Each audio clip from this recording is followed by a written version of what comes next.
Noam Chomsky is one of the most important intellectuals of our time. His influence spans across multiple disciplines, making him a towering figure in the realms of linguistics, philosophy, and political activism. Chomsky's work has not only shaped academic thought, but has also inspired countless individuals to question the status quo and seek deeper truths about the world we live in. He's a linguist, philosopher, and political activist. His contributions to the field of linguistics, particularly his theory of generative grammar, revolutionized our understanding of language and cognition. But Chomsky didn't stop there. He used his platform to delve into political discourse, critiquing the power structures that govern our societies. Chomsky has spent his life challenging those in power. He exposes their hypocrisy. Through his writings and speeches, he has consistently called out the injustices perpetrated by governments and corporations. His fearless approach to speaking truth to power has earned him both admiration and criticism, but he remains undeterred in his mission to advocate for justice and equality. He speaks out against injustice, whether it's the exploitation of workers, the erosion of civil liberties, or the devastating impacts of imperialism. Chomsky's voice has been a constant in the fight for human rights. His unwavering commitment to these causes has made him a beacon of hope for many who feel marginalized and oppressed. In his book, How the World Works, Chomsky takes on the big issues. This seminal work is a comprehensive analysis of the mechanisms of power and control that shape our world. Through meticulous research and incisive commentary, Chomsky dissects the complex interplay between politics, economics, and media, revealing the often hidden forces that influence our lives. He examines global power structures. Chomsky's insights into the geopolitical landscape are both profound and unsettling. He sheds light on the ways in which powerful nations manipulate global events to serve their own interests, often at the expense of the vulnerable and disenfranchised. His analysis challenges us to rethink our understanding of international relations and the true nature of power. He analyzes how governments control information. In an age where information is both a weapon and a commodity, Chomsky's critique of media and propaganda is more relevant than ever. He exposes the ways in which governments and corporations use media to shape public perception, control narratives, and maintain their dominance. His work encourages us to question the sources of our information and seek out the truth for ourselves. Chomsky helps us understand how the world really works. His ability to connect the dots between seemingly disparate events and phenomena provides a clearer picture of the underlying systems that govern our lives. By breaking down complex concepts into accessible language, Chomsky empowers us to see beyond the surface and grasp the deeper realities of our world. This book is essential reading for anyone who wants to understand the forces that shape our lives. It's a guide to navigating the often murky waters of politics and power, offering insights that are both enlightening and challenging. For those who seek to make sense of the world and their place in it, Chomsky's work is an invaluable resource. It's not always an easy read. The depth and breadth of Chomsky's analysis can be overwhelming, and his unflinching critique of power structures may be difficult to digest. But it's precisely this rigor and honesty that make his work so impactful. Chomsky doesn't shy away from the hard truths, and neither should we. But it's an important one. The challenges we face as a society are complex and multifaceted, and understanding them requires a willingness to engage with difficult material. Chomsky's work provides the tools we need to critically examine the world around us and to advocate for meaningful change. Chomsky's book is a wake-up call. It jolts us out of complacency and forces us to confront the uncomfortable realities of our world. By shining a light on the mechanisms of power and control, Chomsky challenges us to take action and to be more informed and engaged citizens. It forces us to confront uncomfortable truths. The realities that Chomsky exposes are not easy to face, but they are necessary for any meaningful change to occur. By acknowledging these truths, we can begin to address the root causes of injustice and work towards a more equitable and just society. But it also offers a glimmer of hope. Despite the daunting challenges we face, Chomsky's work reminds us that change is possible. By understanding the forces at play, we can better navigate the path towards a brighter future. His message is one of empowerment and resilience, encouraging us to believe in our ability to make a difference. Chomsky believes that change is possible. He has faith in the power of collective action and the potential for individuals to effect change. His work serves as a call to arms, urging us to stand up against injustice and to fight for a better world, but only if we're willing to fight for it. The road to change is not easy, and it requires courage, determination, and a willingness to challenge the status quo. Chomsky's work inspires us to take up this mantle and to strive for a world that is more just, equitable, and free. Chomsky argues that most people don't really understand how power works. He suggests that the complexity of political systems and the deliberate obfuscation by those in power make it difficult for the average person to grasp the true dynamics at play. This lack of understanding is not accidental but rather a result of a system designed to keep people in the dark. We think we live in democracies.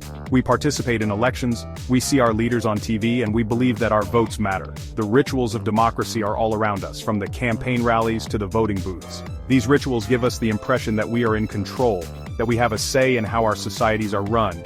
We believe that our leaders represent our interests. We trust that the politicians we elect will fight for our needs and concerns. We see them shaking hands with citizens, attending town hall meetings, and making promises to improve our lives. This belief is reinforced by the media and the political system itself, which constantly tells us that our voices are being heard. But Chomsky says this is an illusion. He argues that the real decisions are made behind closed doors by people who are not accountable to the public. These shadowy figures operate in the background, pulling the strings and shaping policies to serve their own interests. The public faces of democracy are just that. Faces, masks that hide the true nature of power. He argues that real power rests with a small elite. This elite is composed of wealthy individuals and powerful corporations who have the resources to influence political decisions. They live in a world of luxury and exclusivity, far removed from the everyday struggles of ordinary people. Their wealth and connections give them access to the corridors of power, where they can shape policies to benefit themselves. This elite controls the economy. It influences governments. Through their control of major industries and financial institutions, they can dictate economic policies and priorities. They have the ear of politicians and can lobby for laws and regulations that favor their interests. The media, often owned by these same elites, plays a crucial role in shaping public perception and opinion, and it shapes public opinion. The media is a powerful tool in the hands of the elite, used to manipulate and control the narrative. By controlling what information is disseminated and how it is presented, they can influence how people think and feel about important issues. This control over information ensures that the public remains compliant and unaware of the true nature of power. This elite benefits from the status quo. They have no incentive to change a system that works in their favor. Their wealth and power are maintained by keeping things as they are, by ensuring that the structures of society continue to serve their interests. Any significant change would threaten their position, so they work to maintain the status quo at all costs. It has no interest in changing it. When people demand change, their voices are often ignored or suppressed. Protests and movements for social justice are met with resistance, and the promises of politicians often go unfulfilled. The system is designed to absorb and neutralize dissent, ensuring that the power dynamics remain unchanged. Chomsky calls this the concentration of power. He warns that when power is concentrated in the hands of a few, it poses a significant threat to democracy. This concentration of power undermines the principles of equality and representation that are supposed to be the foundation of democratic societies. It creates a system where the interests of the few outweigh the needs of the many. He says it's a threat to democracy. True democracy requires that power be distributed among the people, that everyone has an equal say in how their society is run. When a small group holds all the power, democracy becomes a facade, a hollow shell that no longer serves its intended purpose. This threat to democracy is not just theoretical, it has real and tangible effects on people's lives.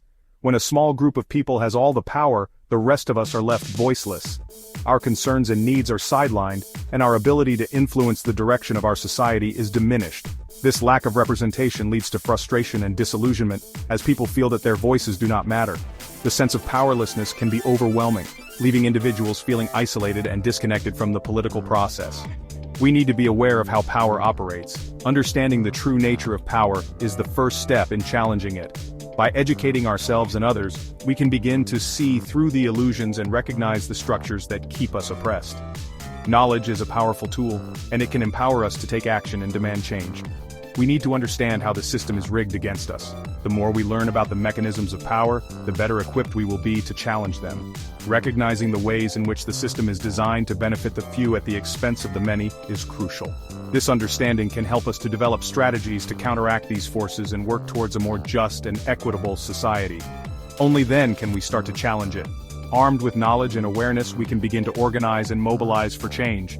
By coming together and demanding accountability, we can work to dismantle the structures of power that oppress us. It will not be easy, but it is necessary if we are to create a truly democratic society where everyone has a voice and the power is truly in the hands of the people. Chomsky argues that war is a business. It's not just any business, but one of the most lucrative industries in the world. The production of military equipment, the development of advanced weaponry, and the constant need for new technology create a continuous demand that fuels this industry. This demand is met by defense contractors who are more than willing to supply the necessary tools of war. And it's a very profitable one. The financial gains for companies involved in the defense sector are astronomical. These companies see their profits soar with every new conflict, every new military engagement. The stock prices of these corporations often rise in direct correlation with the announcement of new military actions. Executives and shareholders reap the benefits, while the human cost of these conflicts is often overlooked. He points to the close relationship between governments and the defense industry. This relationship is not just a matter of business transactions, it is deeply embedded in the political fabric of many nations. Defense contractors often have former military officials and government leaders on their boards, ensuring that their interests are well represented in policy decisions. This revolving door between the military, government, and defense industry creates a network of influence that is hard to break. This relationship creates a powerful incentive for war. When the same people who profit from war are also in positions of power to make decisions about going to war, the likelihood of conflict increases. Lobbying efforts by defense contractors ensure that military spending remains a priority, often at the expense of other critical areas such as education, healthcare, and infrastructure. This is what President Eisenhower called the military-industrial complex. In his farewell address, he warned of the dangers of this powerful alliance. He cautioned that the influence of the military-industrial complex could lead to unnecessary wars and a distortion of national priorities. His words were a prescient warning that remains relevant today. It's a system where corporations lobby for military spending. These corporations spend millions of dollars on lobbying efforts to ensure that their interests are protected. They fund political campaigns, sponsor think tanks, and engage in public relations campaigns to shape public opinion. The result is a political environment where military spending is rarely questioned and often increased. Governments then use this spending to justify going to war. It's a vicious cycle. The more money that is spent on the military, the more justification there is for using that military. This leads to a perpetual state of conflict, where the interests of the defense industry are prioritized over the well-being of citizens. Chomsky argues that the real victims of war are always ordinary people. These are the individuals who bear the brunt of the violence and destruction. Families are torn apart, communities are destroyed, and lives are irrevocably changed. The human cost of war is immense, and it is often the most vulnerable who suffer the most. They are the ones who fight and die in these wars. Soldiers, many of whom come from working-class backgrounds, are sent to fight in conflicts that they have little say in. They risk their lives and often return home with physical and psychological scars. The toll on military families is profound, with many struggling to cope with the aftermath of war. They are the ones who suffer the consequences. The destruction of homes, the displacement of people, and the long-term impact on communities are all part of the collateral damage of war. The resources that could be used to rebuild and support these communities are instead funneled into the military-industrial complex, perpetuating a cycle of violence and neglect. We need to be skeptical of government claims about war. It is essential to question the narratives that are presented to justify military actions. Often these narratives are crafted to serve the interests of the powerful, rather than the needs of the people. Public scrutiny and accountability are crucial in preventing unnecessary conflicts. We need to ask tough questions. Who benefits from these wars? What are the true costs? Are there alternatives to conflict? These are the questions that need to be asked and answered. Engaging in informed and critical discussions about war and peace is essential for creating a more just and equitable world. We need to understand who benefits from these conflicts. By following the money and examining the interests at play, we can begin to unravel the complex web of the military-industrial complex. Only then can we work towards a future where peace is prioritized over profit and the true costs of war are fully acknowledged and addressed. Section 4, The Vietnam War, a case study in propaganda. Chomsky uses the Vietnam War to illustrate his points. He argues that the United States government misled the public about the war. They used propaganda to justify their actions. They portrayed the war as a fight for freedom, but in reality, it was about U.S. economic and political interests. Chomsky shows how the media played a role in this deception. They repeated the government's lies. They failed to challenge the official narrative. The Vietnam War was a tragedy. It was based on lies. It cost countless lives, and it achieved nothing. Section 5. The Iraq Invasion, a preemptive war built on lies. Chomsky argues that the 2003 invasion of Iraq was another example of a war based on lies. The Bush administration claimed that Iraq had weapons of mass destruction, but no such weapons were ever found. Chomsky argues that the real motive for the invasion was oil. He says the United States wanted to control Iraq's oil reserves. And they were willing to lie to the public to do it. The Iraq War was a disaster. It destabilized the entire region. It led to the rise of ISIS, and it cost trillions of dollars.